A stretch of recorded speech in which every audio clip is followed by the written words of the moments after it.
ದೊಡ್ಡಮರಳಿ ಕೃಷಿ ಪತ್ತಿನ ಸೇವಾ ಸಹಕಾರ ಸಂಘದ ಚುನಾವಣೆ ಎಲ್ಲ 12 ನಿರ್ದೇಶಕ ಸ್ಥಾನಗಳಿಗೂ ಅವಿರೋಧ ಆಯ್ಕೆ. ಮೂರನೇ ಬಾರಿಗೆ ಮರು ಆಯ್ಕೆಯಾದ ಎಂಎಫ್ಸಿ ನಾರಾಯಣಸ್ವಾಮಿ.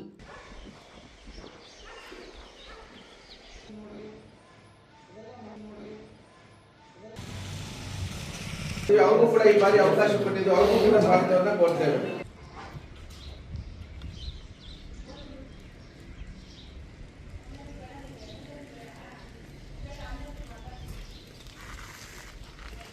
ದೊಡ್ಡಮರಳಿ ಕೃಷಿ ಪತ್ತಿನ ಸಹಕಾರ ಸಂಘಕ್ಕೆ ಮುಂದಿನ 5 ವರ್ಷಗಳ ಆಡಳಿತಾವಧಿಗೆ ನಡೆದ ಚುನಾವಣೆಯಲ್ಲಿ ಎಲ್ಲ 12 ನಿರ್ದೇಶಕ ಸ್ಥಾನಗಳಿಗೂ ಅವಿರೋಧ ಆಯ್ಕೆ ನಡೆದಿದೆ. ಈ ಸಂಘಕ್ಕೆ ಹಿಂದೆಂದೂ ಕಾಣದಷ್ಟು ಪೈಪೋಟಿ ಈ ಬಾರಿ ಇತ್ತು. ನಿರ್ದೇಶಕ 12 ಸ್ಥಾನಕ್ಕೆ 48 ಮಂದಿ ನಾಮಪತ್ರ ಸಲ್ಲಿಸಿದ್ರು. ಅವರೆಲ್ಲರ ಮನವೊಲಿಸಿ ಅವಿರೋಧ ಆಯ್ಕೆ ಕಸರತ್ತು ನಡೆಸಿದ್ದ ಅಧ್ಯಕ್ಷ ಎಂಎಫ್ಸಿ ನಾರಾಯಣಸ್ವಾಮಿ ಮತ್ತು ಕೆಲವು ಹಿರಿಯ ಮುಖಂಡರ ಕಸರತ್ತು ಫಲಿತಾಂಶ ನೀಡಿದ್ದು, ಕೊನೆಗೂ ಎಲ್ಲರ ಅವಿರೋಧ ಆಯ್ಕೆಯಾಗಿದ್ದು, ಅವರೆಲ್ಲರ ಪೈಕಿ ಮೂರನೇ ಬಾರಿಗೆ ಗೆದ್ದಿರುವ ಅಧ್ಯಕ್ಷ ಎಂಎಫ್ಸಿ ನಾರಾಯಣಸ್ವಾಮಿ ಈ ಬಾರಿಯೂ ಅಧ್ಯಕ್ಷರಾಗಿ ಮುಂದುವರಿಯುವುದು ಖಚಿತವಾಗಿದೆ. ಚಿಕ್ಕಬಳ್ಳಾಪುರ ತಾಲೂಕು ದೊಡ್ಡಮರಳಿ ಕೃಷಿ ಪತ್ತಿನ ಸಹಕಾರ ಸೇವಾ ಸಂಘದ ಮುಂದಿನ 5 ವರ್ಷಗಳ ಆಡಳಿತ ಮಂಡಳಿ ಆಯ್ಕೆಗೆ ನಿರ್ದೇಶಕರ ಆಯ್ಕೆಗೆ ನಡೆದ ಚುನಾವಣೆಯಲ್ಲಿ ಮೂರನೇ ಬಾರಿಗೆ ಮರು ಆಯ್ಕೆ ಬಯಸಿ ಸ್ಪರ್ಧಿಸಿದ್ದ ಎಂಎಫ್ಸಿ ನಾರಾಯಣಸ್ವಾಮಿ ಸೇರಿದಂತೆ ಎಲ್ಲ 12 ಜನ ನಿರ್ದೇಶಕರು ಅವಿರೋಧವಾಗಿ ಆಯ್ಕೆಯಾಗಿದ್ದಾರೆ.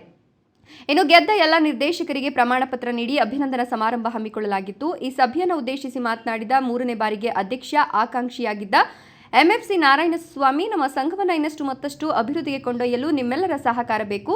ಇಲ್ಲಿನ ಹಿರಿಯ ಧುರೀಣರು ಹೇಳಿದಂತೆ ಈ ಸಂಸ್ಥೆ ಎಸ್ಬಿಐ ಬ್ಯಾಂಕಿನಿಂದ ಬದಲಾಯಿಸಿ ಡಿಸಿಸಿ ಬ್ಯಾಂಕ್ನಲ್ಲಿ ಖಾತೆ ಮಾಡಿಸಿದ್ದರಿಂದ ಕುಮಾರಣ್ಣ ಸಿಎಂ ಆಗಿದ್ದಾಗ ಸುಮಾರು 2.5 ಕೋಟಿ ಹಣ ರೈತರ ಸಾಲ ಮನ್ನಾ ಮಾಡಲಾಗಿತ್ತು. ಕೇವಲ 3 ದಿನ ಬಾಕಿ ಇದ್ದಾಗ ಇನ್ನು 12 ಜನರು ಹಣ ಕಟ್ಟಬೇಕಾಗಿದ್ದನ್ನೇ ನಾನೇ ಜವಾಬ್ದಾರಿ ವಹಿಸಿಕೊಂಡು ಬಾಕಿ ಹಣ ಪಾವತಿ ಮಾಡಿದ್ದರಿಂದ ಸುಮಾರು 100ಕ್ಕೂ ಹೆಚ್ಚು ರೈತರ ಸಾಲ ಮನ್ನಾಗೆ ಅವಕಾಶ ಸಿಕ್ತು ಅಂದರು. 47 ಜನ ಹಾಕಿ 12 ಜನ ಬಿಡಿಸ್ಬೇಕಾದ್ರೆ ಬಹಳ ಶ್ರಮ ಎಲ್ಲರೂ ಪಟ್ಟಿದ್ರಿ. ಇದು ಬಹಳ ನನಗೆ ಹೆಮ್ಮೆ ತರ್ತಕ್ಕಂಥದ್ದು. ಯಾಕಂದರೆ ಇದು ಒಂದು ಮನೆಯಲ್ಲೇ ಎಷ್ಟೋ ಕಷ್ಟ ಇರ್ತದೆ. ಒಂದು ಎಲ್ಲ ಊರುಗಳವ್ರನ್ನ ಹೊಲಿಸಿ ಜವಾಬ್ದಾರಿ ಅವರವ್ರ ತಕ್ಕ ಮಟ್ಟಿಗೆ ಎಲ್ಲರೂ ಒಂದು ವಿಭಾಗ ಮಾಡ್ಕೊಂಡು ಬಂದು 12 ಜನ ನಾವು ಕೂಡಿಸಿ ಇದು ಮಾಡಬೇಕಾದ್ರೆ ಬಹಳ ಶ್ರಮ ಇದೆ. ಎಲ್ಲರಿಗೂ ನಾನು ಒಂದರಿಗೆ ಅರ್ಪಿಸ್ತೇನೆ. ಮತ್ತು ಈಗ ನಾನು ಇದಕ್ಕೆ ಮುಂಚೆ 2 ಸಾರಿ ನಾನು ಅಧ್ಯಕ್ಷನಾಗಿದ್ದೇನೆ. ಅಧ್ಯಕ್ಷ ಆಗಿದ್ರು ಸಹ ನಾವು ನಾರಾಯಣಸ್ವಾಮಿ ಹೇಳಿದಂಗೆ ನಾವು ಈ ಸ್ಟೇಟ್ ಬ್ಯಾಂಕ್ ಆಫ್ ಮೈಸೂರಲ್ಲಿದ್ದಾಗ ನಮಗೆ ಅದೇನೇನೂ ಪ್ರಯೋಜನ ಇರಲಿಲ್ಲ. ಸೊಸೈಟಿಗೆ ನಾವು ಬಹಳ ಬಡ್ಡಿಗೆ ಬಿದ್ದು ನಾವು ದುಡ್ಡೆಲ್ಲ ಅವ್ರಿಗೆ ಕೊಡಬೇಕಾಗಿತ್ತು. ಮತ್ತು ನಾರಾಯಣಸ್ವಾಮಿಯವರು ನಮ್ಗೆ ಸಪೋರ್ಟ್ ಕೊಟ್ಟರು, ರಮೇಶ್ವರವರು ನಮ್ಗೆ ಕೊಟ್ಟು ನಾವೆಲ್ಲ ಶ್ರಮ ಕೊಟ್ಟು ಅಣ್ಣವರು ನಾರಾಯಣಸ್ವಾಮಿಯವರು ಯಾವಾಗಂದ್ರೂ ಕೋಲಾರ ಬಂದು ಅಲ್ಲಿ ಎಲ್ಲ ವ್ಯವಸ್ಥೆಗಳು ಮಾಡಿ ನಮ್ಮ ಪುಣ್ಯಾತ್ಮ ಗೋವಿಂದೇಗೌಡರು ನಾನು ನಮಸ್ಕಾರ ಮಾಡ್ತೀನಿ. ಇಲ್ಲಿಂದ ನಮ್ಮ ಇವರು ನಾಗೇಗೌಡರು, ಸೋಮಣ್ಣವರು ನಮ್ಮ ರಿಲೇಷನ್ ಆಗಬೇಕು. ಅವರು ನಮ್ಮ ಸ್ವಲ್ಪ ಸಪೋರ್ಟ್ ಮಾಡಿ ಇವರೆಲ್ಲ ಸಪೋರ್ಟ್ ಮಾಡಿ ನಮಗೆ ಭಗವಂತನಿಂದ ಅದು ಸಿಕ್ಕಿದ್ದು.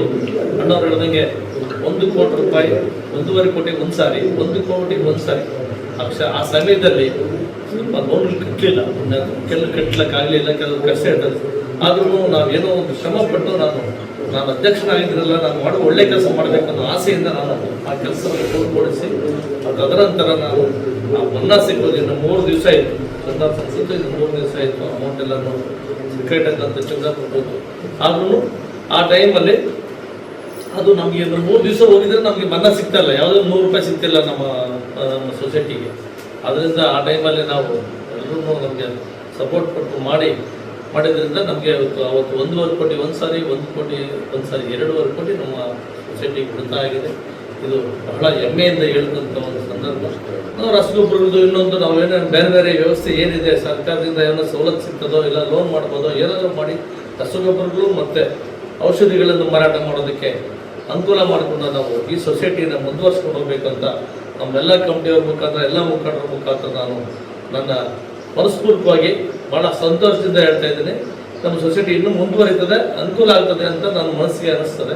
ಅದೇ ರೀತಿ ನಾವು ನಡ್ಕೊಂಡು ಹೋಗಬೇಕು, ಮುಖಂಡರ ಸಪೋರ್ಟ್ ಹೋಗಬೇಕು ಮತ್ತು ಸದಸ್ಯರೆಲ್ಲರೂ ನಾವೆಲ್ಲ ಒಗ್ಗಟ್ಟಾಗಿ ಮಾಡಬೇಕಂತ ಪಕ್ಷಾತೀತವಾಗಿ ಮಾಡಿಕೊಂಡಿರುತ್ತಾ ಈ ಒಂದು ಕಮಿಟಿಗೆ ನಾನು ಒಂದರಲ್ಲಿ ಅನ್ನಿಸ್ತೇನೆ. ಇಂದಿನ ಸಮಾರಂಭದಲ್ಲಿ ಕೃಷಿಕ ಸಮಾಜದ ಅಧ್ಯಕ್ಷ ಚಿತ್ತಲಾಪುರ ನಾರಾಯಣಸ್ವಾಮಿ, ಬಿಎಂಕೆ ಮಂಜುನಾಥ್, ಯಲುವಳಿ ಸೊನ್ನೇಗೌಡ, ಮಾಜಿ ಕಾರ್ಯದರ್ಶಿ ಚಂದ್ರಪ್ಪ, ಹಾಲಿ ಕಾರ್ಯದರ್ಶಿ ಮತ್ತು ಸಿಬ್ಬಂದಿಗಳು ಹಾಜರಿದ್ದರು.